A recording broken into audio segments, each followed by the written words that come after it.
guys, to the very first episode of the Immortal Iron Podcast, where we are going to talk about lots of different things. It's going to be bodybuilding related, training related, nutrition, probably some posing tips and tricks, all kinds of stuff. So, pretty much what we're trying to do with this podcast is help give you guys information to be your best selves, progress from year to year, and just reach that physique you guys are looking for. But on top of all that, there's probably going to be a lot of nonsense. So, hope you guys enjoy. Stay tuned. Keep listening. If you follow me on Instagram, you guys would have seen that I'm going to eventually make a post where we're going to get some questions from you guys. We're going to answer those as well, and we're just going to have some fun. Lots of guy talk here. So, but moving forward, I want to introduce the crew that we have here. You guys all know Mr. Billy Ryan, my coach. He's been one of my best friends for several years now. And we've got lots of training clips in together, right, Billy? Some good times. Yeah. Yeah, you're one of the very few. You and Luke have trained in the garage gym. Not too many people have been there, so. Oh yeah, yep. And then we got Wade and we got Luke, which you guys don't know them too well, but you will.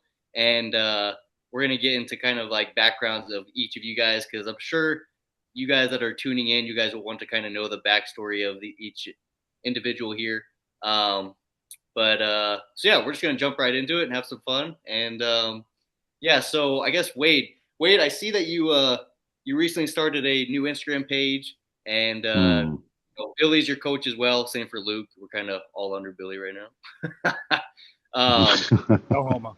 But I see some of your clips. You got like a home gym set up. So I guess my question is, just for some people listening, what kind of got you into lifting? And what kind of inspired you to start like building your own home gym setup? Well, I've always been an athlete. I was a basketball player in high school.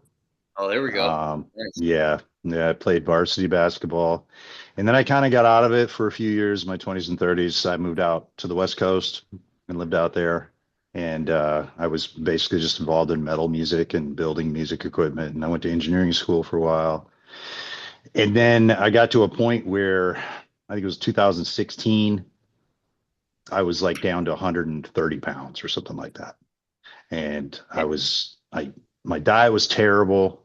I didn't know anything about nutrition. I didn't know anything about training. And I started going to the gym a little bit. And then for some reason, I saw somebody do a deadlift online. And I was like, I want to do that. And so I literally just started deadlifting.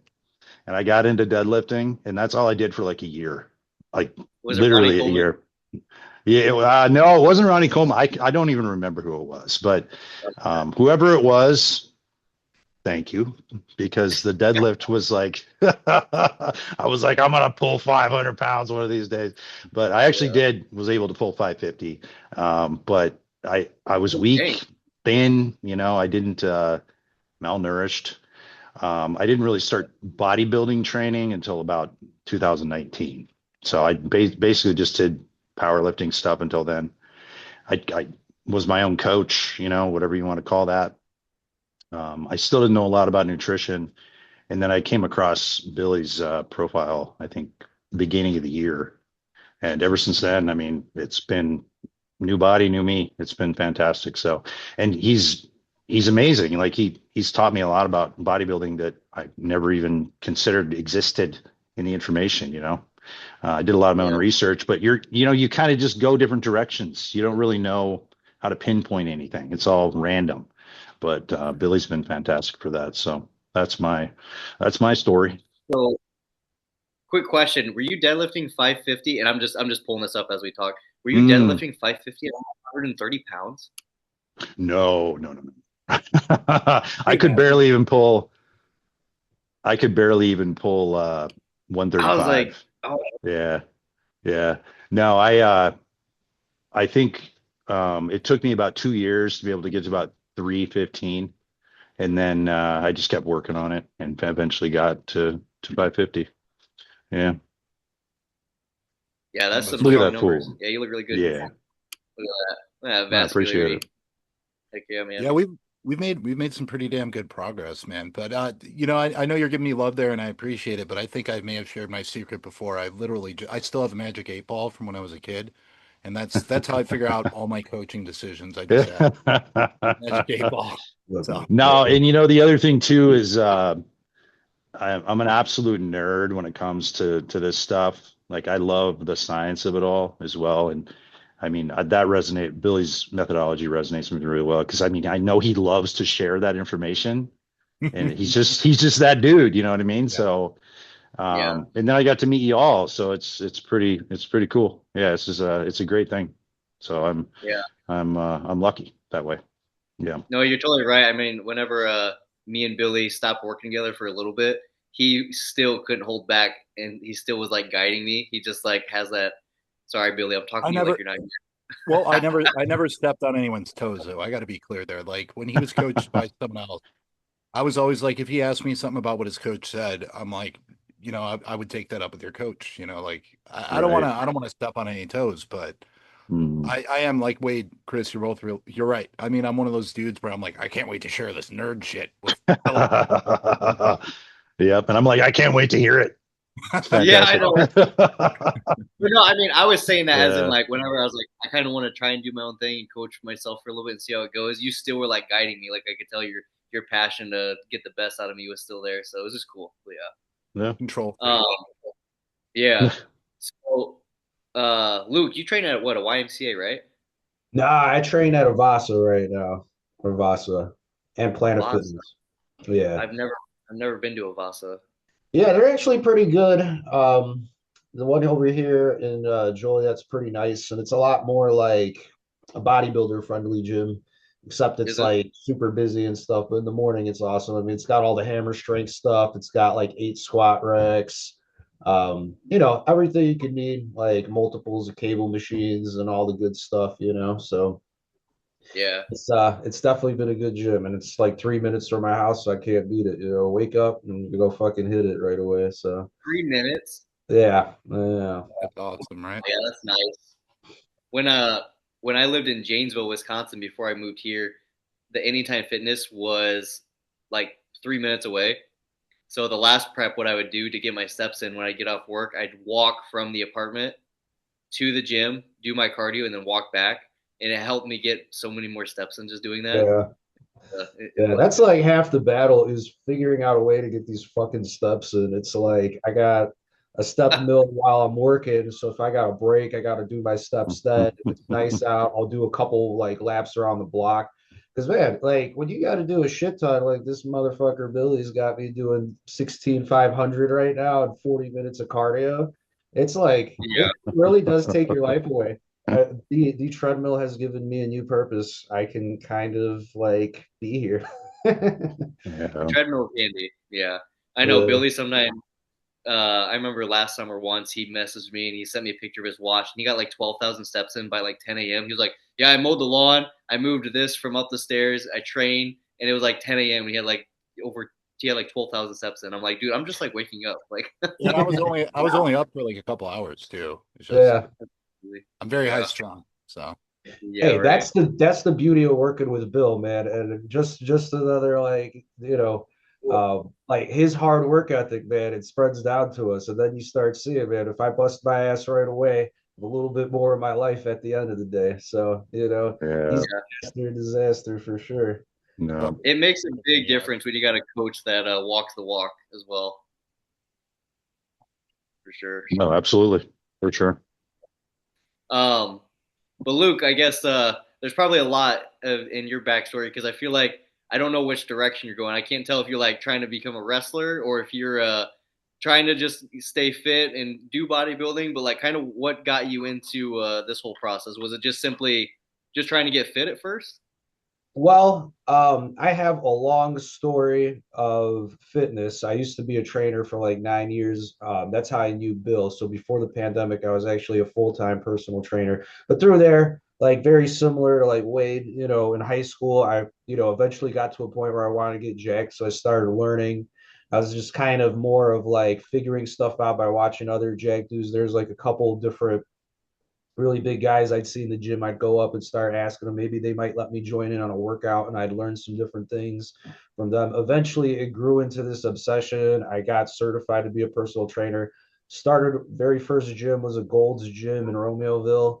It was like it was only open for like 2 years, went under, turned into a bunch of different things. But I worked there, Export, Lifetime, and then eventually I met Bill at this place called TheraCore in Lockport, and it was cool. It was like a studio and a physical therapy I center, loved and working there, man. yeah, it was Sit awesome. down And it girl. was like the best of both worlds because you got to learn a lot of physical therapy stuff. So that's like another thing I got a CES, which I mean, even though it's from NASM, it's all like, you have so many certifications. It was cool. You learn a lot about rehabilitative stuff and the right ways of stretching and all that.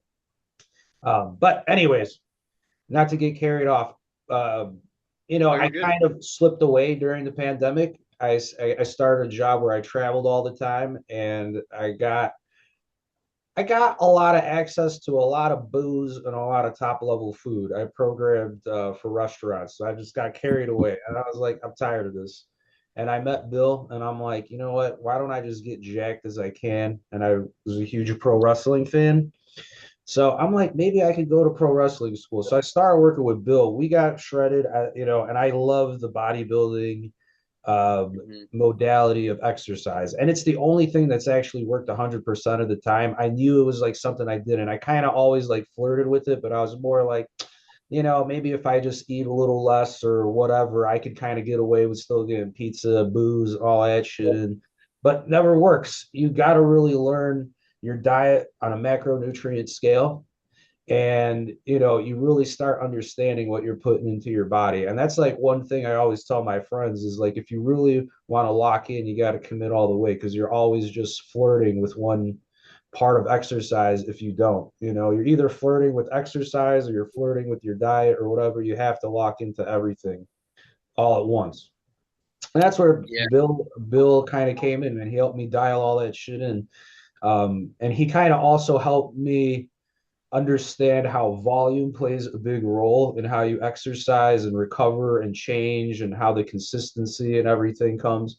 Yeah, that was me before. Look at that, buddy. Look at you. Yeah, That Yeah. was that That's was in less great. than a year. Less than a year we did that. yeah. He turned me into a Really. monster. I've always had the willing to kick my own ass in the gym, but I never really dialed in all the other fine details. And I mean, like, I can't tell you enough good things, but like he walks me off ledges because I'm always asking him, can I do this other crazy fucking thing? I saw this big jack dude do this crazy hack Yep. squat. What do you think, man? That's So Luke for you. It's Hey, you know what? it's not in the hub. Do what's in not the the hub. You Wade sure, knows you my sure I answer. can't do some more? Yeah.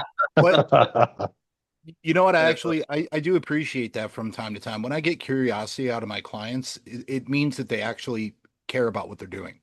It might annoy me sometimes because I'll be like, dude, how many times are you going to ask me about a new exercise? But flip side, I go, dude, they actually care. It's the ones that are silent that some of them, they'll be like, what do I need to do? And they just do it. Those are like the seasoned bodybuilders that will just fucking lock in. But I do like curiosity. I like questions. Um, I don't know if I really like challenges though, because I know sometimes there'll be challenges. You did that early on, Luke. You don't do that anymore. Where you'd Yeah, be yeah. like, I yeah, really just like wanted like I'm just gonna get like 4 Polish sausages this weekend. I'm like, fuck you are. No, you're not. Oh, that's great.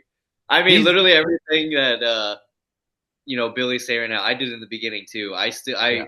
I remember Billy. I'd asked him to change up my split, and he would do the exact same thing. He'd be like, "Okay, if we change up your split, I want you to first explain to me how this will help you progress, and if you have a good enough explanation, then we can do it." And I'm like, I don't have a good explanation. I honestly just want to try something. So yeah, I've been there and done that.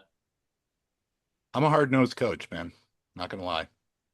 No, it's all good, man. It's all good. Well, I think Uh, there's also the aspect, it can get so redundant and you see all this new flashy stuff and you're like, I want to try that because that's going to make a difference. And it's like, Mm. just do the rear delts, like just do the exercise. You don't need a new rear delt. You know what I mean? It's just do the same thing. It'll yeah. work. But the problem with building muscle is it's so slow. It is so slow. And Unfortunately. I see why people get discouraged, especially when people are first starting out. You know what I mean? It's just like, why isn't anything happening? Oh, it is. You just don't see it yet. because it's such a slow process. So, yeah. And what I mean, I've worked with that. Sorry, what? Real quick, I was just going to say what Wade said definitely applies to gear. The guys always think like, oh, that's the compound that I'm missing. I just need Tren. Oh, Tren Ace didn't work. I need Tren Hex. Oh, I just need double the dose. That's not it. Like that's not the shiny new golden unicorn P is not going to make a difference for you. So yeah. Yeah, and you probably get those type of messages all the time where people are like, what kind of stack do you think I should run? And it's like, no, I think you just need to dial in your diet and just like actually train hard. Yeah. I actually just got done with one today, and I don't know if he'll watch this, but I told him that he's starting GH. So GH before bed. I said 2 units before bed because he wants health and longevity. And then he started challenging it. He's like, oh, so why don't I take 1 unit in the morning and 1 unit at night? I'm like, because if I wanted you to do that, I would have put it in the plan. Like, and he's just like, well, why not? And I'm like, one, you don't have your diet dialed. You said you don't eat at night. And I figured that it would make a lot more sense for you to take it when there's not this bolus of blood sugar in your system from carbohydrates. Just take it all before bed, just get it in your body, dude. Like, so right. Yeah, it's, I get those quite often. Fun. Yeah. I mean, yeah, I see on social media all these crazy exercises, and Wade, exactly what you said is right. Like, just doing a lot of the basics. There's some things that I do that I see that are nice. Like, a lot of guys on podcasts I watch, they make fun of like cuffed laterals on the cables, and they're like, just grab the dumbbells, do a machine lateral raise, stuff like that. I'm like, okay, there's some things that I've seen that are newer, I suppose, that I'm like, actually I like it, but there's some things that are like absolutely absurd. So it's like you got to have a judgment call. Yeah, and sometimes like just the cuffs alone are just more comfortable to you know what I mean? Like, there's nothing wrong with holding a dumbbell, but if you have a cuff around your wrist, you're taking that grip aspect away, and so everything is focused from your wrist back, and it's just a more comfortable exercise. Yeah. So there's that part of it as well. I do both. Like, I do dumbbell and I do the cable. I feel like I get a good mix of kind of what they both accomplish. Sure. But I'm also a guy that I have some science in there, but I also like to just throw around some weight. So if you get some dumbbells, you want to do some lateral raises, it just feels good. You feel like a man, So, yeah. And I think, with like cables and shit like that, I think the real thing is like connect. Like, it just, what matters is what connects with your muscles the most. Like, I've tried to flirt with dumbbells and the cable flies. For me, when it comes to lateral raises, the best thing for me is that actual lateral raise machine, because it just fits my shape perfect. And for me, it's like whatever, for me, like the connection is like this rubber band feeling. Like when you're really connected with the muscle, like when you got the tension, it feels like you're locked in.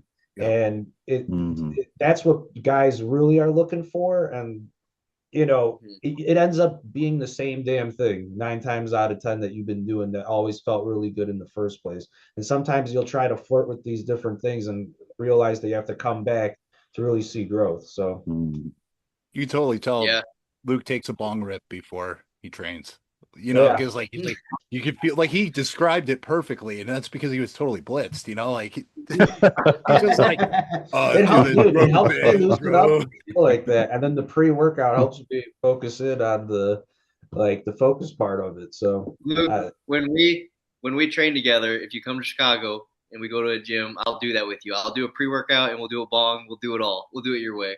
Oh yeah. Not me. I'll just no way, dude. I'll have a heart attack, bro. No way. Yeah, no. That's like a speedball for me, dude. No chance. Yeah. we'll leave it to the young guns. You guys can do it. Me and Wade. Yeah. Nope. I'll quickly regret it, probably. No. But I wish my gym had a lateral raise machine. That's why if I do train with Billy, I always try to fit it in to the body parts that he has machines that I like, and I love his lateral raise, but my gym doesn't have it. That's why I got cables, dumbbells. I do upright rows. I just do those things, but man, I do love a good machine for laterals. Yeah. They're speaking of upright rows, Skip Hill was talking about an upright row variation on a cable machine, and basically it's a D handle, and you do each side instead of pulling with a barbell. Yeah. And I'm going to tell you something, man. It's a super comfortable way to do it because you really feel the activation there. You're not. Wait, so you're saying like You're not one stuck arm to at a it. time? Yeah, one at a time. Yep. It's just like this. Yep. Instead Would of pulling you do it? at the same time. Yeah, you just do each side. You just like go 1, 2 like this, and man, it really connects. So Oh wow, okay. yeah, try it sometime. I don't know. I do them sometimes on my cable tower in my living room.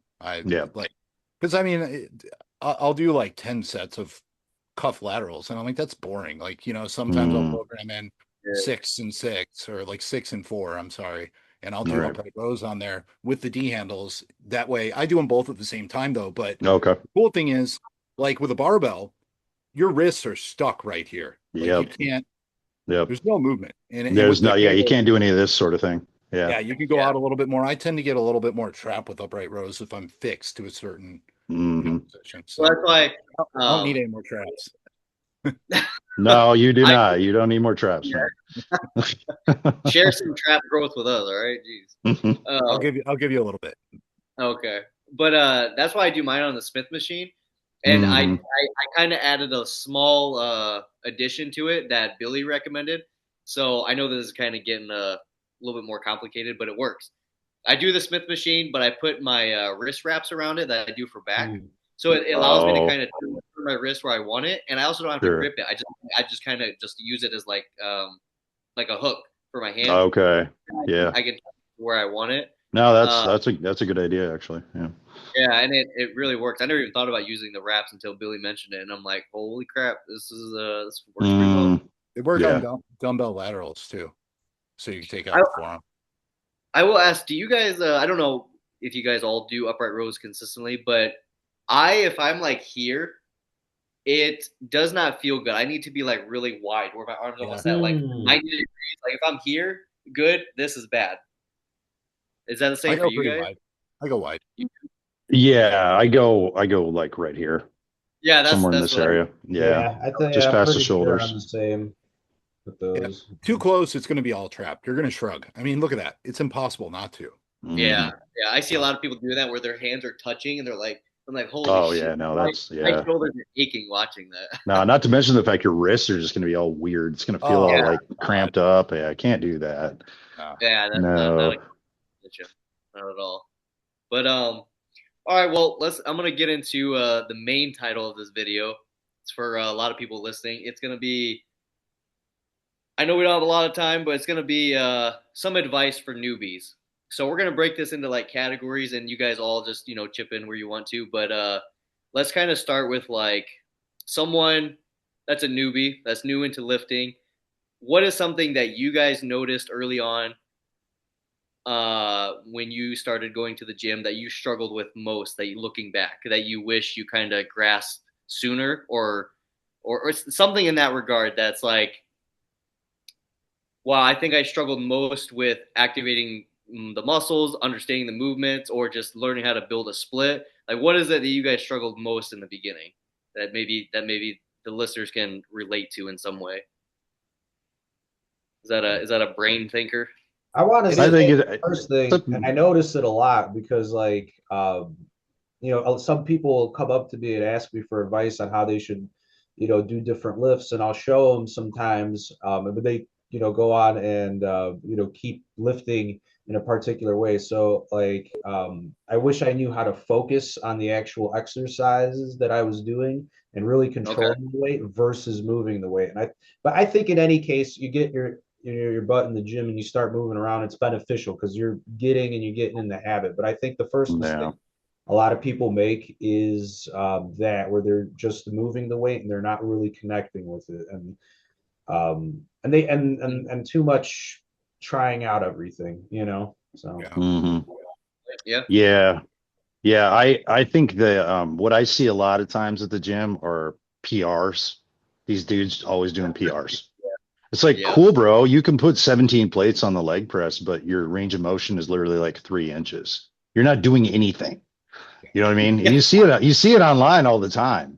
Like these guys will post like, I have every plate on the machine. It's like, well, that's awesome, but now nobody has plates and you're literally doing a shit job of doing leg press, And so I see stuff like that, but For me, the one thing that I had a really hard time with is understanding the movements of the exercises. I didn't know enough about the human body to understand what I was actually doing. I would see an exercise being done, and then I would do the exercise, but I knew it wasn't correct. But I knew I was feeling it somewhere. But then also, I would just always go too heavy, and I wasn't ever connecting with the muscle. So I feel like that was a detriment for me. Yeah, I think what you guys are saying is probably relates to everyone that first starts lifting. I'm sure we've all been there, and that's the same for me. I've done that exact same thing, but in my case, I think my worst one that I wish I would have done differently is I was overly focused on every movement I did, and I never just got in there and just grinded and just freaking went at it. Instead, I just overly was like trying to feel every squeeze, every little inch, every little negative, and I'm like looking back, I'm like I should have just got in there and just had some fun. And yeah, I'm kind of learning that balance. We've had this conversation many times, but what you guys are saying is definitely accurate. What about you, Billy? What do you think was like your something you struggled with the most? Honestly, it's completely different, but I think just like tempering my expectations. And I think a lot of guys get that they have this unrealistic view of how much muscle tissue they're actually going to put on over a short period of time. And I ended up pushing food way too much. I pushed food so hard that I got past 200 pounds as a natural, which for me was way too much. And I remember my boss was like, my fitness manager at the time, I was at an export. He's like, "Oh, but you can't get 200 pounds, but you can't." He kept saying that, and I was like, "Oh, look at that, 202." And he came over and he goes, "Yep, but now you fat." And I was like, "Oh shit." And it was true. I looked in the mirror and I'm like, "Holy shit, I am fat." So I literally thought like you could fast track things just by hammering it harder, adding more food, adding more this, adding more that. I think just being a little bit more patient with the process and enjoying the process and focusing less on the end result is something I wish I kind of did a little bit more at the beginning there. So Yeah, that's a good point. So would you say, I guess going off of that, for those starting out, how do you balance trying to learn to do the movement right and also just getting in the gym and just making mistakes and being willing to learn from that? Like, I hope that makes sense. Like, Yeah. if I had a newbie that's like, I'm trying to like make everything perfect and understand it versus a guy that's like, I'm just going in there and moving weight and I know I'll learn with time. I guess how would you tell a newbie how to balance that or how to start, I guess? I want to say commit to the consistency. If you can get yourself in the gym 6 days a week and you're doing something, you're definitely getting your body in the mode to continuously do and grow and change every day. And that's like half the battle. You can learn all the other little pieces like as you go through it. I mean, everybody has to, but that's another thing. Like a lot of guys when they try that, they might, and like if they're chasing like PRs or they're, you know, have a confusion about what the progress is supposed to look like. And they'll go in and they'll be like, man, I could only do 3 deadlifts of the same weight that I did last week, but they don't realize that they're still burnt out because they don't understand, the nature of volume. So like they might go do a leg day and then they might just absolutely smoke themselves. All kinds of stuff that, mistakes that you make along the way. But it's all, I think, just staying consistent and then allowing yourself to have little battles too. Because I was talking to a buddy the other day too, and he was like, so he was talking about how it's frustrating. He couldn't hit as hard as he could a couple months ago. I was like, well, every workout might be like that because you might have like a little bit of residual fatigue going in from like maybe the previous workout that week, but you might not, like for example, you might not do really good on your bench, but maybe on like a seated machine you go like 1 rep further than you did in the previous workout. So you just got to allow yourself to take little wins and stay consistent, and I think that's like the biggest thing beginners should really focus on is just that consistency and allowing yourself Like those little wins. building habits. Yeah. Yeah, that's a good point. Yeah, that's good. Wade, you got anything kind of add to that? I mean, consistency is obviously important. Also, I think that it's really easy for people to get discouraged You know, it's you don't see a lot of progress at first, and there's so many factors involved. There's your diet, there's your sleep. If you don't get good sleep, you're not gonna probably lift as well as you did the day before or a couple days later. I mean, stress levels is a huge one. You know, stress can kill you. I mean, it's hard on your system. I've been through some pretty stressful times in my life, and I know that those are probably the worst times. Not because of the stress, but just the way I felt. You know what I mean? Yeah. So if you get your, you know, even if you can just like find a program online to follow, just follow it to a T. It doesn't matter if it's like the most basic thing. Follow that program, figure out your nutrition, get your sleep, get your water, make sure you're taking your supplements, whatever you're taking, you know, fill all those gaps and just keep going. And eventually you'll see a change, you know. It's really, you just got to be basic with it. That's what it is. Because I mean, bodybuilding's really boring. It's really boring. It's the same thing every time, but that's what it takes, It needs you to know? be. Yeah. It needs to be. Oddly enough, I love that it's the same thing every day. It's something I can Same. expect. Oh, And absolutely. and ever since working with Bill, I really learned, like, because he was just like, you're just doing way too much in the gym. So I was like, I learned how to, like, well, now I know how to absolutely send it on this set of leg press. I got 4 sets and I know how to psych myself out to get that same stimulus that I got when I was trying to do like 10 sets on the squat rack, repeatedly till I couldn't feel my legs. So Yeah. I think that's another thing you start learning too, is how to get that same stimulus you did when the volume was all over the place. Right. Yeah. Right.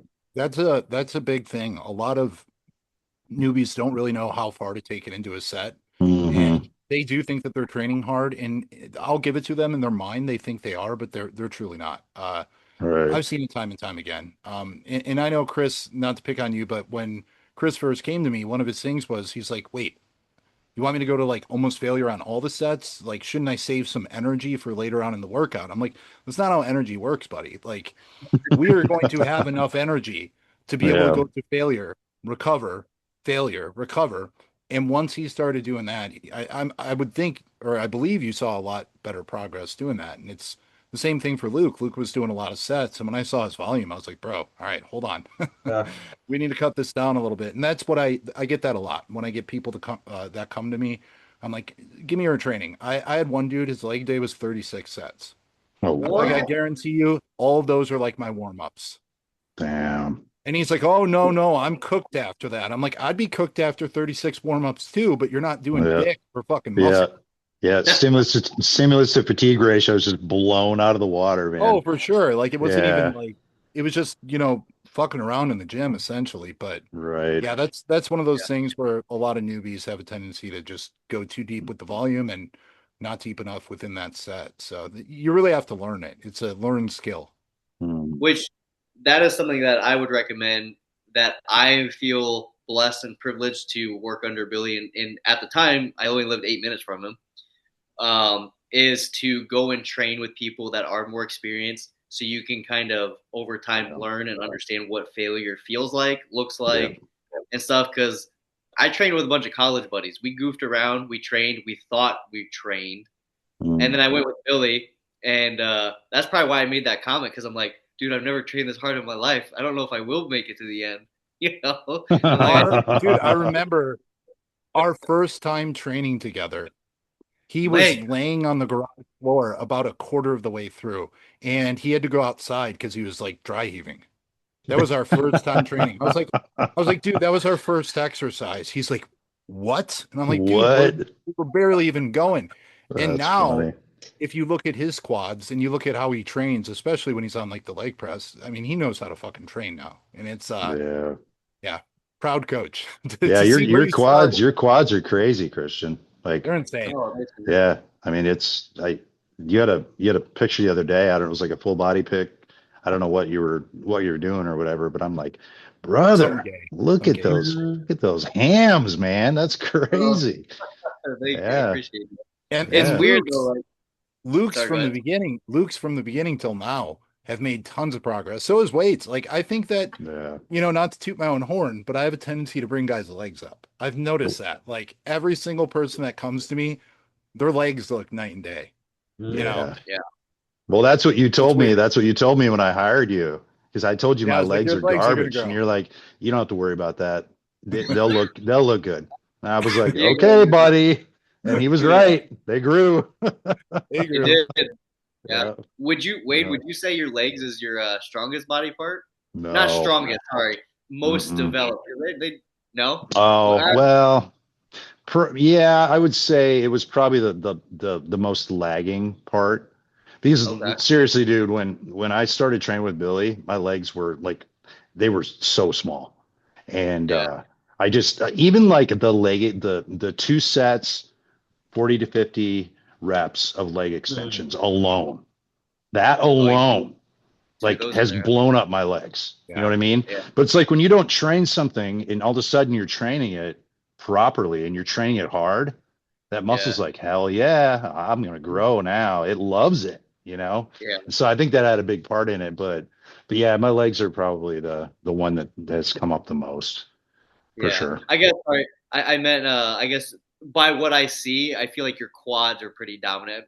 But you probably think that maybe your hamstrings need some work and stuff. But Oh, they overall, your definitely need some work. Yeah, for sure. Also lats and chest. Chest needs to come way up. I have a hard time connecting with the chest, but A lot I'm of people. finding new ways to hit it. But yeah, it'll all come up. It's just going to take, and genetics are weird. Sometimes they're stubborn, and you just gotta keep hammering away at it and try to find a way to push it. But yeah, Yeah, I'll never forget the time that I trained legs with Bill. I swear, our first like 3 sessions together always landed on legs, and I was like, I'm never gonna go to this guy's house again. I swear to God. I was like, what are we training? They're like legs. I'm like, what the f, man? yeah. Well, Buddy. I'll never forget. He had a you'll probably remember this, and this was I look back now, and it was kind of funny. But he had a remember that attachment that went on your rack, and it was the leg press you pushed like Yep. what do you call that? Vertical leg? No, not vertical. It was called the stealth. It was called the stealth attachment. You And it hung was it. like hung it hung on it the off. bar rail. Yeah. Yeah. yep. And it was like I was sitting like this on a bench, and I pushed it straight. Whatever you Yeah. call that, I don't know. But anyways, he had me on there, and he had me do one of those mile sets where you went to failure, and then but what you did was you would sit in it, and your legs would be back here like this, just sitting there waiting for your next set, and then you go to failure again. And You keep the tension by on the it, yeah. second time, I hopped out of that thing. My legs were screaming at me, and Billy was like, "Get your ass back in that freaking bench! What are you doing?" And he literally was like, "What the hell?" He's like, "No, we're adding more again." Like Yeah. I remember that was so painful. I've never felt my legs hurt that much. He was sobbing during the set. It was awesome. Like literally, he was whimpering, and it wasn't like fake. It was true fucking whimpers. That's awesome. Yeah, that. What did I ever? I don't even remember who I sold that. I sold that. Did I sell that to you? I did. yeah, I took. I was like, when I had a home gym, and maybe I'll find a clip of it. But yeah, I used it a lot. But then everything went down. I had to sell it all. But yeah, that thing destroyed my quads. It was nice. He bought it from you so he could bring it out back and burn it. He's like, I hate this fucking thing. I'm gonna keep Well worth buying the Julius $200. that I hate. We can't use it when we're there. You know what? That's the thing, and like for 95% of people, that's the thing of bringing up your legs is being able to tolerate that nasty ass pain you get. Like, no, for sure. Really deep in a hack squat or really deep in the leg press. A lot of guys shy away from it. Like, I'll see like they're not bringing their knees all the way back to their elbows. They're not doing the right tempo. They're just like flirting with the weight. And then I'm like, well, that's why your legs won't grow. They won't grow till you really torture them.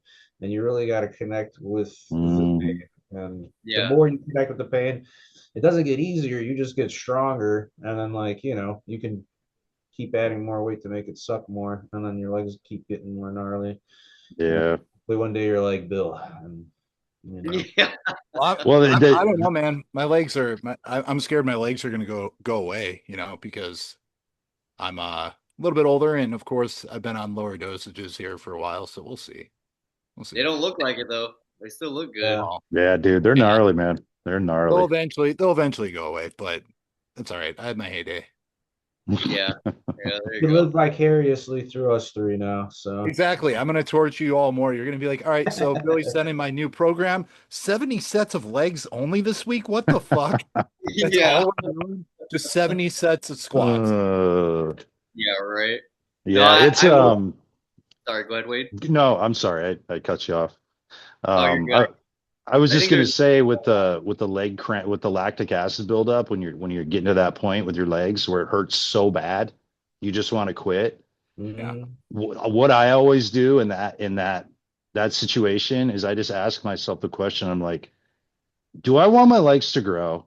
Do I really want my legs to grow? Then I'm just going to endure the fucking pain because every time I do that and I finish the set, I'm like, that felt amazing. Like I Yeah. can't walk very well for like 30 seconds or something, but like I know it's going to work. So Mhm. I think yeah, it's just like a mind trick, you know? yeah, Yeah, you have to tell yourself that it's temporary because Yep. your brain tells you that it's a threat that is not going to go away. And you Right. have to tell your brain that no, dude, this will not last. It will go Hmm. away because Hmm. because it's so Mhm. excruciating. It feels like it literally feels like a terrible burn, like an That's actual awful. like there's fire inside your legs. So Yep. Yep. you just got to tell yourself that, hey, this is temporary. And sure as shit, as soon as you stop, give it about 30 seconds. If you don't throw up, like, the pain is gone. Hmm. yeah. You're right. No, it's and eventually you start to look for that feeling. You start to like, you kind of want it. Mhm. So Yeah. at first, It's it might very suck. sadistic, man. Oh, it's Yeah. so Yeah, sadistic. Yeah, it really is. It's like, what's yeah, wrong with you, dude? I want bigger legs. That's what's wrong with me. That's what it yeah, is. And you will know people who train their legs hard. You can go to any Mhm. local bodybuilding show and almost no one will have good legs. Like Mm. they might be lean, they might be dialed, but I mean, you could tell someone who puts in the work in the gym, and this is genetics aside, just by how their legs look. Right. yeah. Like You so. know, the show that me and you went to, Danny's show, the guy that won overall, and then also like I think he got his pro card a couple weeks later.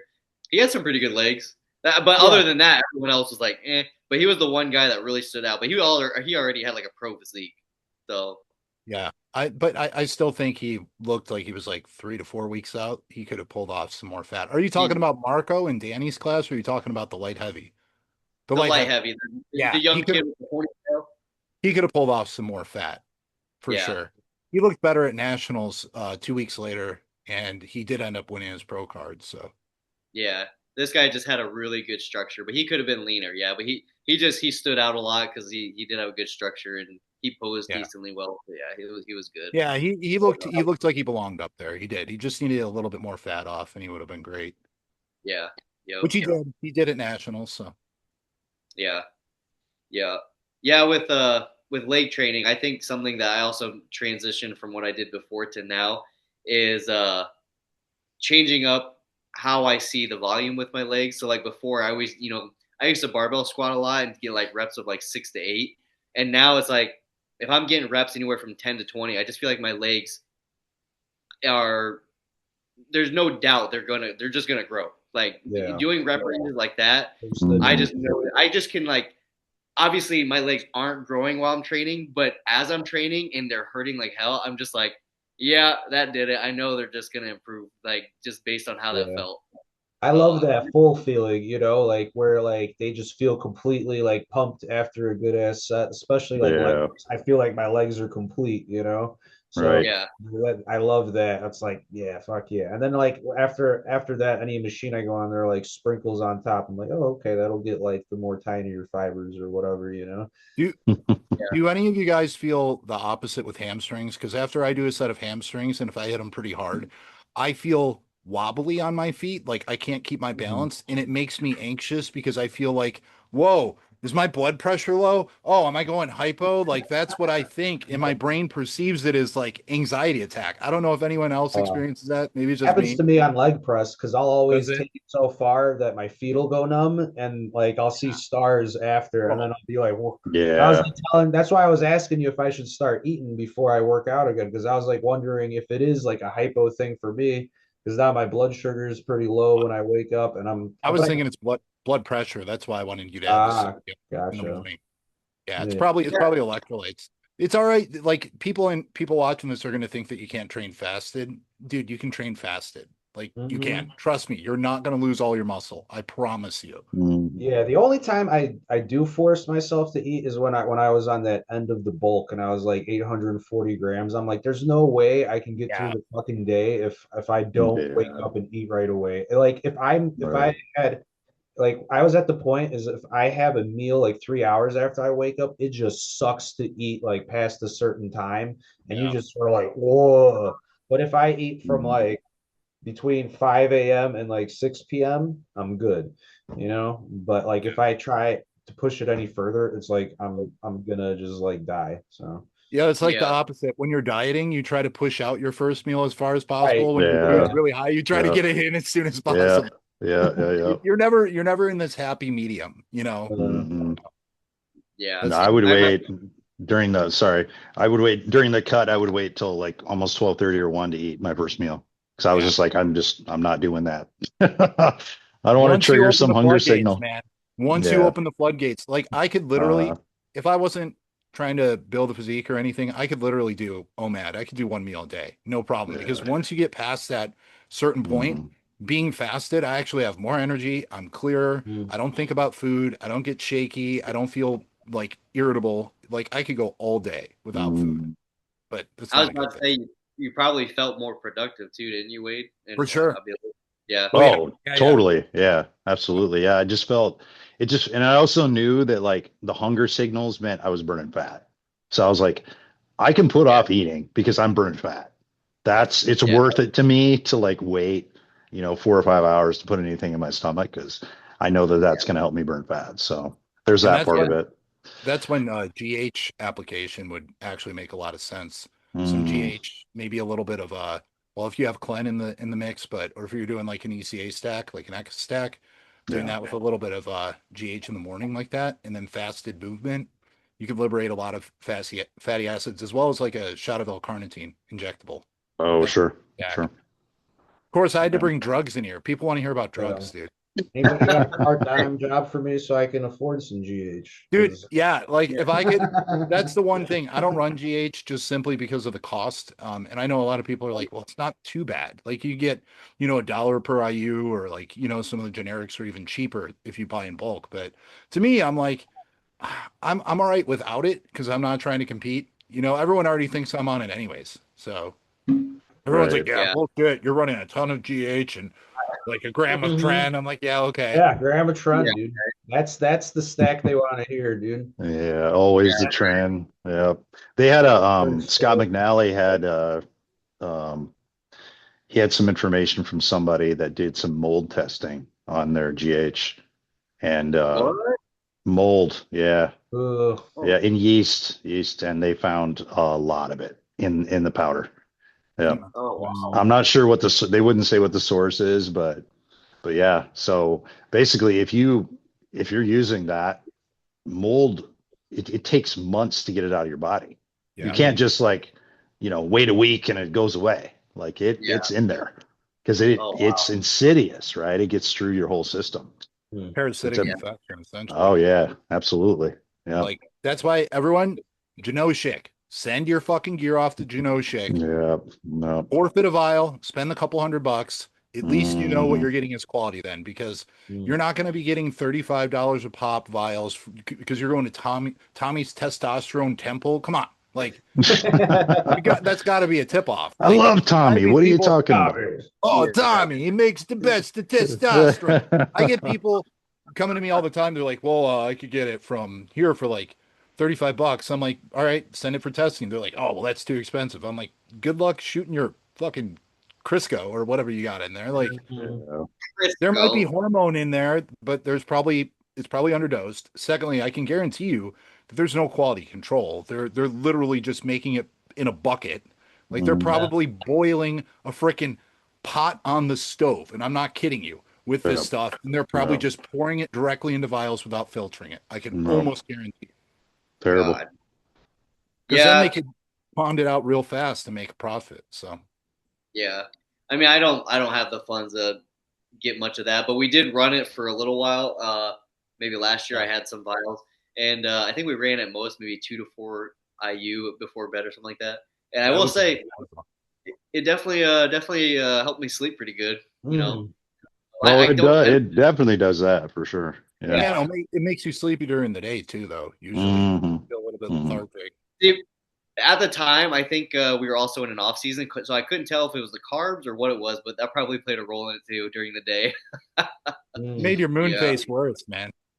Oh my god, yeah. I remember at the time I worked for FedEx, and I would start my job at like 8 a.m. and I would train fasted. So as soon as I'd be done training, I'd have to get home and I'd eat like the big bowl of cereal and everything. And it got to a point where I had like no appetite. I was blending that stuff up, drinking it. Oh god, that was so bad. I would never do it again. But anyways, after eating that and then going to work and driving, oh my god, just trying to stay awake, I was like, whew, all right, I think I got to figure something out here, because driving and eating like, I don't even know, a huge popcorn bowl of cereal, I was like, well, I feel lethargic right now. And that's a misconception about off season. A lot of people are like, oh my gosh, people who don't compete, they're like, I love bulking. I have so much energy. I'm like, then you ain't bulking, bro. Like you're not. Yeah. Like I have the lowest energy I will ever have and feel the worst I ever do when I'm at a peak push. Like even if I have my gear low, like it because my blood work looks pristine, right? Everything's fine, blood pressure's fine, blood sugar's fine. I'm just lethargic because my digestive system is working overtime. Right. You know, you're training really hard and you're holding more fluid. Like when I came down to TRT, I've lost 9.4 pounds over the past 3 weeks. I haven't changed my diet one iota. Nothing has changed other than I'm down to 180 milligrams of test. So it's like that amount of water alone causes fatigue. You know? Yeah. So, yeah. I will say you'll always know if I'm in a dieting phase or an off season. Well, I hope by the way I look. But other than that, you'll know based on how much content I'm putting out. Because in the off season, I get lethargic and lazy, and like, you know, I'm not as like, yeah, let's get some things done. Now I'm in a prep where I'm leaner. I have like more attention. I have more time I want to put towards things, and here I am like posting all this content. As soon as I get an off season, and I start putting on more weight, start eating more, I feel like I'm gonna like start going like this. Do you ever feel like I'm disgusting? Like, you know what I mean? Like, I feel like that sometimes. Like after I eat, like, and I'm like, I feel like my stomach's out to here. I'm like, I am so gross. I am a gross human being. That's like such a weird feeling for me because, you know, I'm a total fat kid on the inside and I love food. So I was like, this is sweet. But eventually it gets to a point, like, you know, I love like sweet potatoes. That's like one of my favorite carbs. But once you have an entire fucking dinner plate and it's like 3 Thanksgiving servings, you're just like, when will this fucking end? Make it stop.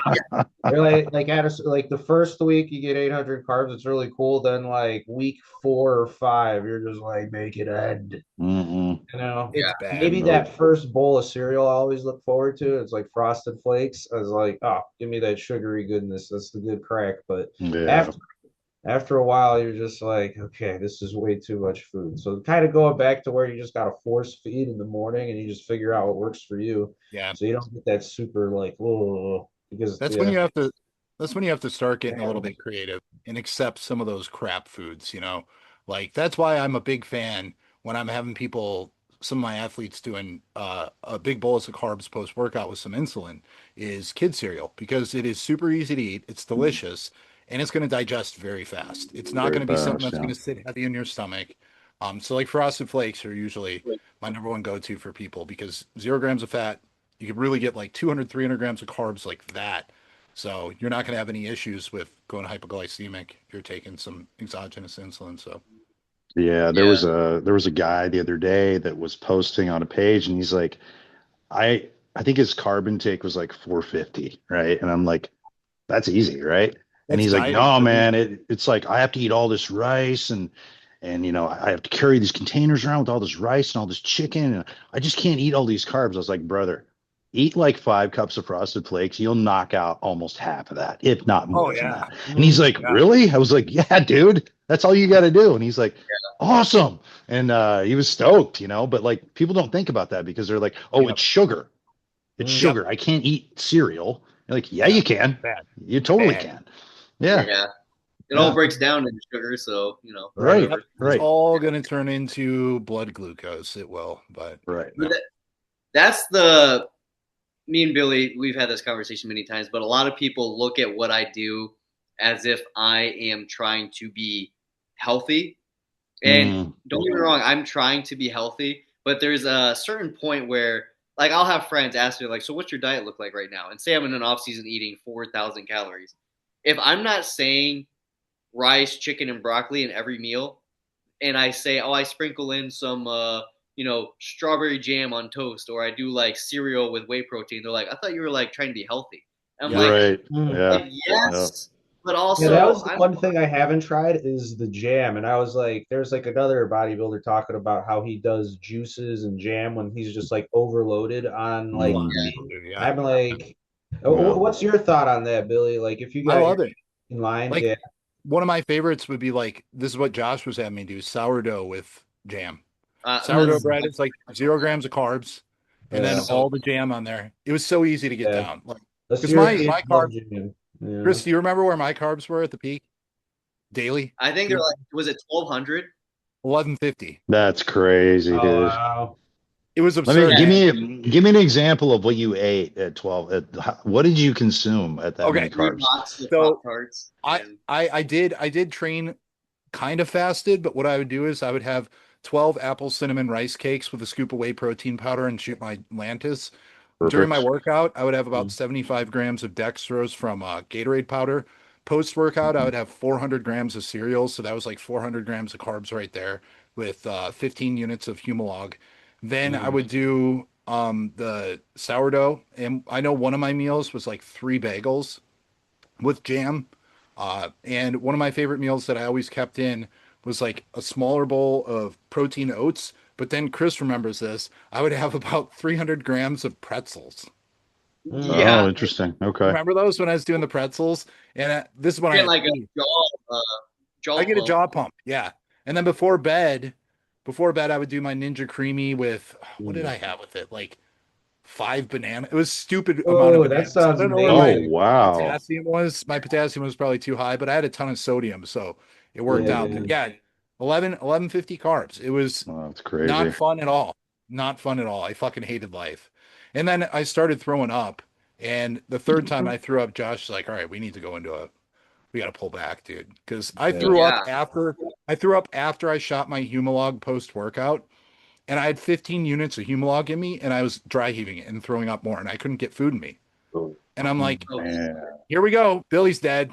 That's all Yeah. I you're about I'm to like, I'm dead. Mm. go to Yeah. coma. But Crazy. I Yeah. was like, dude, my blood sugar was so low, and I ended up taking Gatorade powder and letting it sit under my tongue.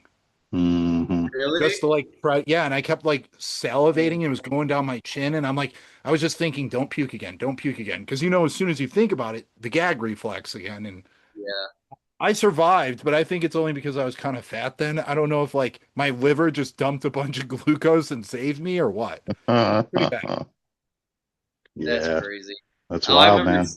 I remember even seeing you uh, at that time, and I could tell by your mood and how you held yourself, you were like pretty out of it, just because so much food, and you're kind of like burnt out from eating everything. When we went to the Um, show together, that's where my food was. yeah, that's right. Yeah, I remember you brought your big bowl of like that chili stuff you make, Yeah. and everything. But yeah, I still was like, how are you eating all this and you don't look fat? You thought you were fat. Like everyone's got their own perspective, but I was like, I was dude, I was if fat, I man. ate that, I'd be a freaking like, I'd be huge. That was the first time I saw 250 on the scale. So Wow. Mm. Yeah. And you're it's what, 5'11"? well, on a good day, I'm shrinking, dude. I'm like 5'10", maybe.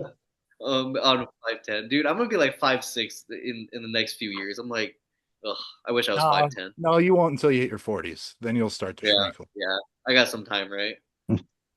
Yeah. Maybe that's why my quads are decent because I'm only 5'7". Being short helps, right? It does. It Oh, does help. I'm It does. sure it does. Yeah. Yeah. But real quick to go back kind of what we were saying was that's a struggle conversation I have. A lot of people is trying to get them to understand what I do isn't to be my most healthy self. Like That plays a role, yes. But I want to just be huge and jacked and have muscle. And there is a part of that where I have to push food. And I'm not going to be able to push food with just rice, broccoli, and chicken all the time. There's going to be a mix of certain things. And so whenever I say that, they're like, wait, so you're eating crap food and you look like this? And I'm like, oh my God, I think I'm or done they'll with that see the conversation. sugary cereal and they'll be like, how is this getting you back? It's not necessarily about like eating clean. It's about what's going to give you the most benefit for the look that you want. And that's what the art of bodybuilding is. A lot of times, most of the time, it's going to be healthy carbs because you need it to support your digestion and stuff like that.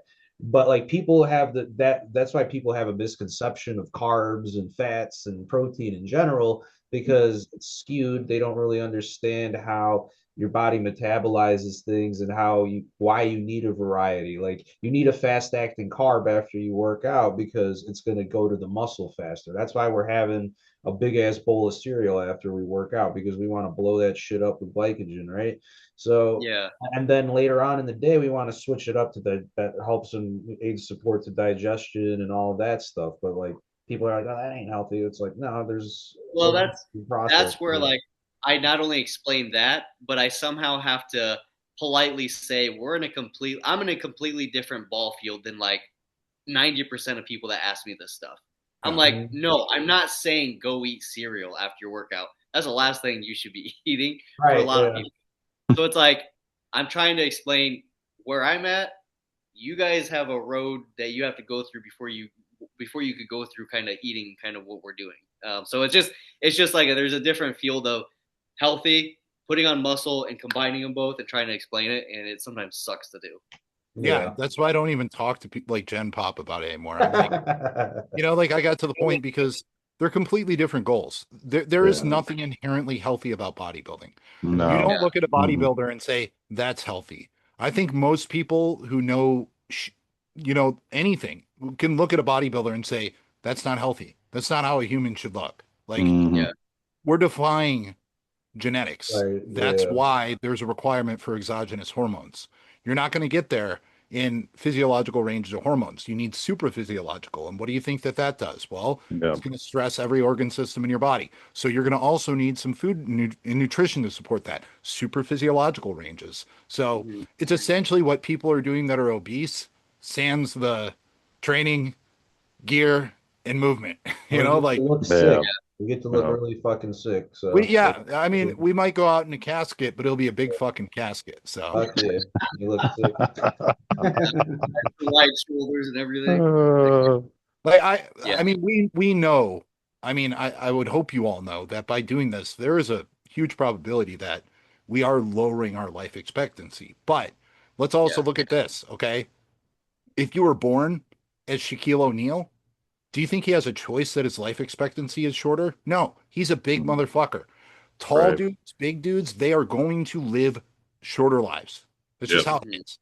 So we are choosing this. Why? Because I would rather live a life that I was fulfilled doing and I enjoyed for a little bit shorter, or even 10 years, 15 years shorter, than not do what I want to do. So that's why although I have cooled it a little bit on the gear, but or we could be like evil rich masterminds and just keep getting multiple heart valve surgeries and stuff like that, like some crazy billionaire. There you go, man. Awesome. Yeah, that's our next goal. McMahon's still ticking. He's like 81. He was running gear his whole life. So yeah. So everyone watching, support us on Patreon. Make it happen. Yeah. But no, exactly what you said, Billy. That's people who are like-minded like us can understand what you mean by that. But people that aren't enjoying going to the gym, if you were to say that, it's just like it's like a nonsense statement to say to most people. So in that regard, it's like a lot of people, you just try to keep it short, simple, and move on from the conversation, because no matter what you say, they're not going to grasp it. They're going to think you're crazy. And I mean, at the end of the day, we kind of are. So we just got to accept that, right? Well, a lot of people don't even know what macronutrients are. You try to explain that to them, like how a calorie is built. Right. It's like you start talking about 4, 4, and 9. They're like, "What the fuck are you talking about?" Yeah. And then you know what I mean? How's your protein intake? I eat a lot of peanut butter. I mean, to some people, it's it's not important, and that's fine. That's fine. a perfectly fair thing. You just don't choose to do the same things we do. And then once you start understanding how all this stuff works systematically, you can put it in play, and you're like, holy shit, like this is actually going to build something for me. But some people, they just don't, it's just not their thing, and that's perfectly fine. Yeah. When I've tried to explain macros to someone, most people, I can quickly see their attention span go like down. Oh, they're totally. Just kind of yeah. They're like so like tuned out, and they just want to get to their donuts or whatever. Like, Or sometimes they're actually interested, and they're like, really? I never realized that. I've always looked at a nutrition label and saw the calories, and I was like, well, this is 120 calories in it. I guess I can eat this. It's fine. It's not 500. But they don't understand all that stuff, because it's just not something we're taught. I wasn't taught that as a kid. I had to learn that stuff when I got older. And that's the thing too. I think we were talking about this the other day in the group chat of like how food and like, people have this misconception of dieting because they learn, because we still do the whole food pyramid thing. And like people don't understand that it should really be viewed as a energy consumption model. I think if we had something like kids in school start learning from like a macronutrient perspective, like this is fuel, and then this is how your health is really balanced, that people would have like a friendlier relationship with food because they could understand this is just a treat that does nothing for you. This is actually going to give you something. This is, so. Yeah. I wish they would teach more of that. Yeah, I agree. Well, we are getting, down to the time where we're going to have to end this soon. So I do want to throw this question because it kind of falls under the category of beginners and newbies. And this is actually a question that I don't have an answer to. So I'm curious what you guys would say, because I've had many people ask me this. Actually, some of my siblings that are younger ask me this too. And I'm like, I don't know what the best answer for this actually is. So curious what you guys are going to say. So someone that's starting out lifting, and let's say they're a scrawnier kid. We're going to do both types of people, someone that's overweight and someone that's scrawny. Say they start lifting, I don't know, let's say they're 14. They're a scrawny kid. And we say, go in there and just move some weight, bench press, row some things, do some cables, blah, blah, blah. They do their training. For the food part, what would you guys recommend for someone starting out at that age? Would you say, look, you're lean, you're scrawny, just eat? Or would you in some regard teach them how to count one macro or track all macros, calories? Like, what is the best strategy you would give someone that's 14 that doesn't know a single thing but wants to put on some size? Food related, not gym related, just the nutrition part. I personally wouldn't do any of what you just said. And there's a couple reasons why. If you start a kid down a path with getting over analytical with numerical values for food, they're going to have a poor relationship with food. That's first and foremost. On the other side of the coin, if you tell them to just go and eat whatever, a 14-year-old kid, if I know myself, I would have been eating nutty bars and Pop-Tarts, right? I wouldn't be eating anything good or just pizza. So what I would be saying is, hey, like, what kind of foods do you like? What do you like? Like, give me like men like meat. What kind of meat do you like? And they'll be like, oh, I love burgers. I'll be like, awesome. Yeah. You know what the best kind of burgers are? Homemade burgers. Like make your own burger, throw some bacon on it, throw some cheese on it, veggies, load it up. You like fries, right? Yeah, I love fries. Your mom has an air fryer. Yeah, she does. Dude, chopping up some potatoes, put some ketchup on that. Eat meals like that throughout the day. Do you like steak? I love steak. Awesome. And eggs? Yeah, it's so good. Oh, cool. Steak and eggs. I would teach them to focus primarily on whole foods that taste good. Because at 14, you're going to be able to get away with shit. Like, but you don't want to be eating nothing but fucking Pop-Tarts and, cereal. I know it sounds very, very, I guess I'm the cereal king. Don't eat cereal, kids. Yeah, it's like pretty reminiscent of what we were just discussing, actually. Yeah, but we're not going to be teaching. Yeah, we're not going to teach them about exogenous insulin quite yet, so we don't need the cereal. But yeah, I would really just kind of give them an education of bodybuilder type, quote unquote, foods don't have to be just chicken, rice. Don't overthink it. It could be these things that you already enjoy. Let's just make them a little bit different. So that's what I would do. That's good. No, that's great. That's great advice, actually, because I was going to go down the path. I was like, well, I would probably sit down and try to teach them about each macronutrient and blah, blah, blah, blah. And I think that's probably okay. That's Yeah. probably okay, but your solution is great because you're relating to them on their level and you're giving them, it's like it's okay to eat these foods, but mix and match a little bit. But like the air fryer suggestion alone is great.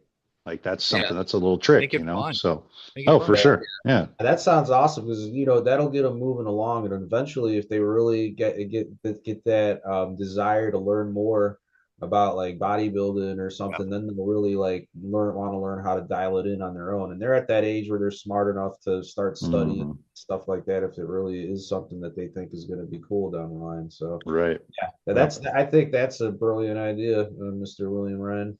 Well, thank you. That's why I'm a professional in my own mind. Yeah. No, I'm glad you kind of answered it that way because I have a lot of siblings. You guys, I don't know if you guys actually know, but I do have a lot. I have 12 siblings. Yes. 12 siblings? Damn it. My bad. Are you Mormon? No, I asked. Everybody says that. What is it? A feather quiver family or whatever it is? Oh, wow. I don't even know what that means. So, like, no offense, if your parents do watch this, I don't mean any offense to this, but a lot of Christian sects, what they do is they have a lot of sex. See what I did there? They have a lot of sex and they just do it unprotected and they let it happen and they say, hey, if we have another kid, God is blessing us with another follower. Oh, God is blessing us that's with what they another do. follower. Yeah. That's and basically it's called like I think it's like the feather quiver. I totally forgot what it's called, but if you look it I've up, never you'll even see heard that before. Yeah. because all they're doing is more followers of Christ in their life. Yeah, no, they just were like, yeah, we're just gonna have as many kids as God gives us, and that's just what they There did. it is. They did adopt 3. So I have 3 Oh, that's sisters cool. that were Good for them. That's awesome. Yeah. and then 9 biological. So I have a lot of siblings. I'm the second That's oldest. crazy, man. Oh, wow. Yeah. I would But, do your parents ever forget who you are? Oh yeah, that one still exists. That's right. I totally forgot. Forgot to feed him. Yeah. It's like when you have so many cats, you're like 3 weeks go by and you're like, I haven't seen Sparky in 3 weeks. I forgot we have Sparky, and you find him under the rug. Right. He's dead. Yeah, right. I mean, we forget birthdays. I don't remember that. Facebook is helpful when, they get a Facebook profile. But what was I going with that? Oh, so I have a sibling that's, I think he's like 14. I have another one that's like 17. But one's like real thin, tall, scrawny. And the other one's like, he won't watch this, but he's a little overweight. And he always asks, he's like, why does James look this way and I look this way? And I'm like, I just try to put it in very simple terms. Like he's probably, he's very active. He probably just doesn't, eat that much. I don't really know how to put it, but this is helpful for me to kind of help my younger siblings as well, just because the last thing I wanted to do was teach him about macros. I just wanted to get it to a level where it was simple, and I just wanted him to more stay away from those crappy foods. So that does help. But I guess turning it now towards, instead of talking about someone that's scrawny and thin, and my brother Eli, who's a little bit heavier, in his regard, would you kind of do the same strategy, or how would you change anything as far as that? Yeah, I love this question. So I would have him start to really hone in on his actual true hunger signals. A lot of people, they have a tendency to get their true hunger swapped with emotional or false hunger. And what they're experiencing is cravings or habitual patterns of eating, boredom eating, emotional eating, and they truly perceive it as hunger, and it's not actually hunger. So I would just have that individual start going, okay, every time you're going to eat, what I want you to do, and you'll have to get into a pattern of doing this. Get a notebook, ask yourself, why am I eating, and write it down. Don't judge yourself, write it down. Well, I'm bored. Okay, cool. So you could go back and look at that at the end of the day. I ate 3 times when I was bored. I ate once when I was hungry. If hunger isn't the issue, food's not the solution. What else can I do when I'm bored? Yeah. And then you start, because they have these neural pathways. This is what I do for a living. This is you have neural pathways that have developed for me 41 years. For what I've been doing for the past 41 years, I act on automatic. You all do things automatically. Their automatic is eating emotionally. So you actually have to create a new neural pathway in that moment, which is going to take repetition. Again, going back to the bodybuilding thing, consistency over and over and over again until your brain actually carves that new neural pathway to overtake the old one. Otherwise, they're going to go right back to it. And this is why most diets fail. Yeah. Oh, that's a good point. It's all about it's psychology here. It's not poor choices. It's psychology. Yeah. Wade or you guys got any other advice on that one, or did Billy kind of cover all of that? Yeah, I mean, donuts away. I can't really touch what this is what he does, so, but I do think that there is something to, like, I was a bigger kid, and I'm going to use the term husky because that's what I was. I was a husky kid. We had to go to the husky section and buy my pants because I had these short little chubby legs, and I know for me, my eating, like when I grew up with a single mom and we didn't have a lot of money. So when we had food, it was gone immediately. I would eat bags of Doritos or whatever. But then when I would go visit my father, my grandparents lived near him as well. And I would eat as much as I could in 2 weeks. I would just gorge. I remember one time I went down to see my dad and I came back 2 weeks later and I looked like a balloon because I had just eaten as much as I could. You know what I'm saying? So, and I think for me, it was just more about like resource guarding. I just was like, I'm going to get as much of this as I can because I know that I'm not going to be able to do this when I get home. So, but I think like attaching the emotional aspect of it is probably the best approach. If you can separate those two things and start to carve like a new neural pathway, I think that's probably the best idea. Whether or not they're going to understand what that means, it doesn't really matter. It's just about the actual action. And then at some point, they'll start to associate with that idea. And then you're like, okay, this makes sense. Right. But either way, you're going to divert that habit.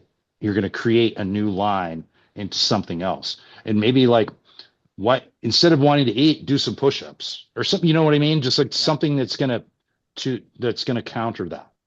So I think it's a great approach. Yeah, no, you guys are right. That's good. Luke, you got anything or how you feel? Yeah, I mean, for me, when I was little, I mean, I wish I had like an approach like that, because I was like a husky kid, and then pretty much just ate when I was bored, and I was an only child, so I pretty much could get any snack that I wanted, and I'd eat ice cream, chips, whatever the hell. But when I wanted to get in shape, I mean, it was a misconception of the amount of food I'm eating versus what I really should be eating. So I'd still eat all the same shit, but I'd smoke myself in cardio. I'd eat half as much as I'm supposed to, all of those things. And you don't realize, well, I guess when you're young, you can handle all that insanity, but it builds an unhealthy relationship that travels on into your 20s and 30s. So that's, I think, what like Bill is saying is really cool, because even right now I can connect with it because I struggle with my boys and getting in a healthy diet. Like my one son doesn't eat enough and he'll have digestive issues. The other son will snack too much, and it's just kind of like figuring out a way to connect on a particular level. And I think that's like a really good way. Well, what do you really like? And then you figure out like a cool ass way to get them to start eating healthy, because that is something that we're incorporating. Me and the missus, we just recently like gave out a plan. Like, you got to do XYZ. You got to start learning how to cook for yourself. So they're at the age where you got to start teaching them how to be little humans versus helping them with everything. You start teaching them the tough lessons. Like, you go stink if you don't shower. So you got to start giving them their lessons, and like, hey, you ain't gonna play the damn Xbox if that bed ain't made, and same thing. You're hungry. There are no snacks. You got to learn how to cook yourself something, because same thing. You got a bunch of these guys crawling around. You get a bag of chips, that shit's gone in 3 seconds. I was like, I wanted that to last the entire week. You start hiding stuff. That ain't fair. I'm like, you guys eat it in like 3 seconds, and that shit ain't food. Like, I tried to make you a burger and asked you for it like 3 times, but like, you just go and eat like the box. They'll go and gorge like the box of cereal bars because you wanted to be nice. That's another thing. You're shopping. You're like, am I really doing the right thing? Should I get them the cereal bar? And so I think I'm so glad I'm not a parent. Cool. That's what a lot of people struggle with someone's, So I give those of you that raise children so much props. I would be an emotional wreck. I'm telling you right now, because I have way too much empathy at times, and then I'm way too strict at other times. It's like it'd be like bipolar Billy dad. Like my dad's Yeah. bipolar. Oh, dude, it is, especially when they're, turning into teenagers. It's like, their Oof. start fluctuating. They start getting pissed off and stuff. And It's then you like, go in their bedroom, and you're like, "What died in here?" Uh-huh. yeah, and they're still Yeah. too young to where like what you're telling them even crosses. You just have to leave them alone and let them like emo it out for like a couple hours. Eventually, they're like, okay, they're like logic doesn't work. Yeah, it's Yeah, they go in their room and they're like, "My life sucks. Life's oh so." yeah, Like when you're a Yeah. kid, like you thought oh yeah, small dude. things were the worst. They'll all do like their own like courtesan session when they're in trouble. It's like an hour, and they'll be like, "But that's not fair," and they'll like talk to like different action figures or some shit. Like it's like the courtroom. That's good. Yeah, when Oliver and Olivia are together, I gotta separate them every once in a while and have them go to their rooms and play with their own toys. Sometimes they get on each other's nerves, but yeah, it's not always easy. But no, but Luke, what you said, I was trying to pinpoint like kind of how I went about eating when I was younger, and I think you actually pinpointed exactly what my parents said because I told you I have 12 siblings, so my parents were very strict on what was bought at the store because they had to be. So for me, I didn't eat a lot of crap food because it was never in the house. Right. It wasn't something that we could afford. So it was, we would buy food that had to be made in large portions. Chili, potatoes, and salads and the pasta bowls. And like anything that can be made in large quantities. So there was never this habit of like grabbing snacks and eating it. So I was always so thin and so like scrawny until I went to college. Then I met Billy, and Billy was like, "Oh, you're kind of holding some fat there because I ate so much shit." But anyways, before that, yeah, that's kind of how like, I was brought up. So for breakfast, my mom would plan out every single meal, and we either ate it or we just didn't eat. But the one meal that I remember brought out for breakfast was always waffles and peanut butter waffles. Oh my freaking god! Dude, I love peanut butter waffles too. That's like my ultimate stoner snack is Eggos. Like you could change, like you could even get creative. You could have like a strawberry one, a blueberry one, and then you could put peanut butter and jelly on it. And oh my god, forget about it. Okay, it's a killer. I know I'm totally like stealing the show here, but I want to do rapid fire a couple things real quick. So I'll start with Chris. Okay, so desert island meal. So it's the one meal that you can only have every single day there. Go. One meal every day. It's the only thing you can eat. It was funny. I was thinking about this the other day. If you were to give me like a meal, what would I choose right now? And honestly, it would probably be a tray of waffles, bacon, hash browns, and then a plate of peanut butter jelly sandwiches. Nice. It's always peanut butter and jelly. Peanut butter and jelly. Wait. I love it. It's so good. Man, this sucks. Honestly, chicken with jam and an extra sauce on it, and really, oh yeah, no, and rice cakes with PB2 would be thrown in there, of course. Yeah. And some sort of like roughage, so I had everything covered. Because if I'm gonna have to eat that every single day, this isn't like a dream scenario for me. This is longevity. I'm 50 I love years that. old, Like brother. you went completely different way I'd go. So Luke, let's hear yours. I like that. That was interesting. Okay, if it's for me and we're not putting any like there's no constraints. Like no constraints. If it's something that I could eat like every day, it would be like any kind of pastry assortment you find at a Polish deli, dude. If you give me all the kolache Polish pastry and all the flavored cookies and the fucking cake, that's what I go crazy for. So God, my awesome. mouth is great. Mine is what I have pretty much every single day. It would be my protein oats, but I make them very chocolatey, dark chocolate in there, and like half a fucking jar of peanut butter. So it'd be like, oh man, that thing would be like cement in my mouth. Oh, I would love it. All right, no, that's be good. One more, okay? I'm a music fan, so desert island album or artist. Oh, I I actually had that in one of these questions, but it was a little different, so I'll save it for next time. Yeah, someone else Look go. at that, Luke. Dude, I don't think the pictures do me enough Dude, enough justice. that's Yes, fucking it good. is. What are you talking about? I think I'm a little bit more jacked than my pictures say. Like people are like, "Damn, dude, It's you're always getting like big." that. Yeah, it is. It absolutely is. Yep. Because you look at my pictures and then you look at that little video that I posted today where I was previewing the podcast. Dude, my DMs lit up like a Christmas tree. They're all Yeah. Yeah. Everyone's like, "You look amazing. You look huge." And I'm like, Yeah. "Yeah, I know. Hi, you're gay. I know." Does- Like, no does- offense to anyone who's gay, but there's always gay men in my DMs. It's unfortunate. Well, I mean, that's It makes gay All right, men love sorry. muscular dudes. I'll go. Okay, I'll wait, go go. with the music. Sorry, It's my bad. It's not an album. It's not a particular album, but I would have to say it'd be Johnny Cash.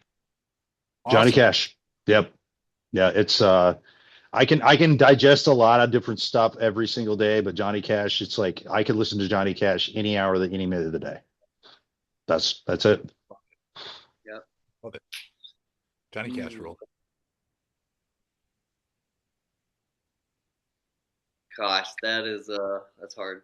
Wait, or Luke, are you still thinking? Or are you waiting on me to say? Oh, something? I know my answer. I have an idea. Yeah, you go then. I'll see if I'm right. of the one that I'll pick. Yeah, I have an idea. Okay, because you probably know because you'll probably hate the answer, and I know it's just like one never mind. that I listen to every single fucking day as a kid, and it's like something if I can't figure out what I want to listen to, I could always throw out and know it's going to be a banger. And Significant Other by Limp Bizkit. I had a feeling. I did listen to that album at one point. I don't like Fred Durst very much, so yeah. That's all right. Hey man, if it's something that you enjoy, go for it. Yeah, I loved it. I was a North Side kid from the city, so like I loved everything that album had. It had the graffiti theme. It had that one really awesome song with Method Man and Redman, and I mean like every song on it was just a banger. Like didn't it also have Jonathan Davis? Didn't it have the whole "Should have left my pants on this time" that song? But instead, you had to let me dive right in. I'm like, oh no, that wouldn't be the album. The rest of the songs are good. But Chris, you got one? Maybe, but what's yours? What's yours? Oh, mine? Yeah. Oh, Kane's Offering, Storm Crow. Kane's Offering is half of Sonata Arctica, half of Stradivarius, form this love child of power metal goodness. I have both. They're only two releases that they ever released. I listened to that album on repeat during my walks for an entire year every day. Wow. And it never got old to me. I don't know what it is. That whole album, it's very cheesy, super melodic, but that would be my number one. If I had to pick a black metal one, though, it'd be obviously Dissection, Storm of the Light's Bane. But I think I could get more mileage out of Kane's Offering because, like, listening to black metal over and over and over again, you're like, okay, I get it. You know, I get it. I know what's going on here. Yeah. So. Oh man, see, this is the struggle. Is all three of you guys know music well, and I just listen to what randomly pops in on my YouTube playlist. I'll throw a couple out there that is just like ones that I've always listened to and I still enjoy. I like 80s stuff, so I've always enjoyed Bon Jovi, Journey, stuff like that. Okay, so we'll go with one of those. But I also like stuff like AC/DC, Nickelback, but we'll go with the 80s. So we'll just go with like Bon Jovi. I was surprised to hear that, and I was way too excited when I heard that Chris likes. He's like, yeah, I listen to Journey and AC/DC, and this was a recent discovery for me. Like, I know I responded somewhat happy, but dude, you have no idea. I was like a child dancing around here. I was like, oh, I didn't know he liked that kind of music. And I'm like going through my music. I'm like, what can I show him? And that's when I sent him the band Accept. I'm like, if you like AC/DC, you need to listen to Accept. And I was like, you listen to it, and I was so nervous. I'm like, he's not going to like it. He's not going to like it. You're like, dude, this is fucking good. I'm like, yes. Yeah. No, I like a good mix of that. There was actually a radio channel, I forget what it was, that played a lot of it. I mean, they had like all the 80s. Like they even threw like some Chicago in there, some Michael Jackson. Okay, yeah. So I like that stuff. Yeah, my younger brother Tyler, he played a lot of it, and Devin, he's in a band and he plays a lot of that type of stuff. He's more into screamo now. Yeah, I Screamo's listened to some awesome. of his stuff. It's pretty good. Is like their band. If he watches this, he's probably gonna be like, "You're way off." I was like, "Okay, this sounds like it's a mixture of like 2000s metalcore with screamo," and it was pretty fucking. It went pretty hard. Like, it was Yeah. good.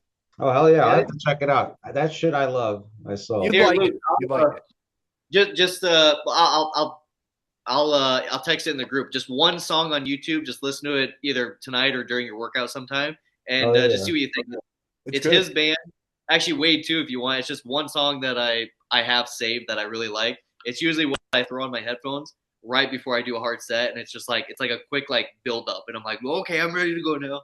So, All right. Yeah. Yeah. you guys. If But you like shit like that, Chris, we're gonna have to start sneaking you songs. That's the kind of stuff I always listen to. I love That's how like you. yeah, That's how you get indoctrinated. Billy does. Mhm. Yeah, Billy does from time to time work. And I'll know how to He'll- gradually progress them from like the screaming Yeah. clean vocals, and then like gradually be like, well, this sounds just as gnarly, but it's got a little deeper growl, and just Yeah, eventually he's like, 3 months from now, Chris is gonna be walking around with Cannibal Corpse t-shirts on. Oh yeah, dude. And his neck is gonna be this wide. He's gonna Yeah. look like Corpse Grinder. Yeah. Holy fuck. I wonder if Cannibal Corpse still opens up for everybody. For like, I remember it was like They're headliners early now. 2010s. They like opened up for almost every tour I went to. They were like on every like Metal Mayhem tour, Summer Slaughter tour. You know, you'd catch them at Warped Tour. I'm like, you guys are fucking everywhere. They'd be at Riot Fest. I'm And like, they're what so good live, man. hell They're yeah.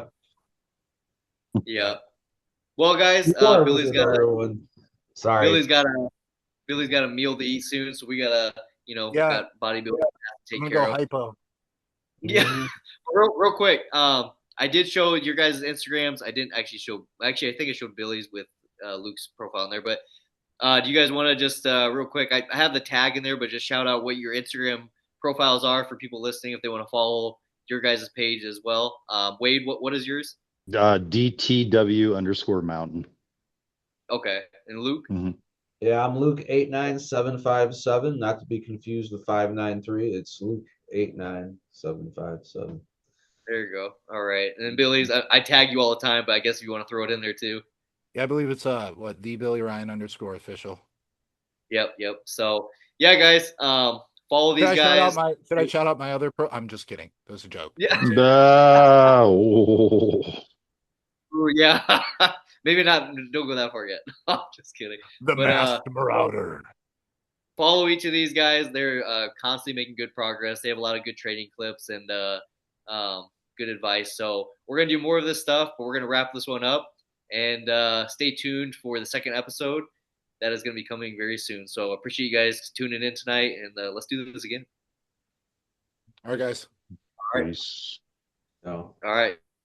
See you guys.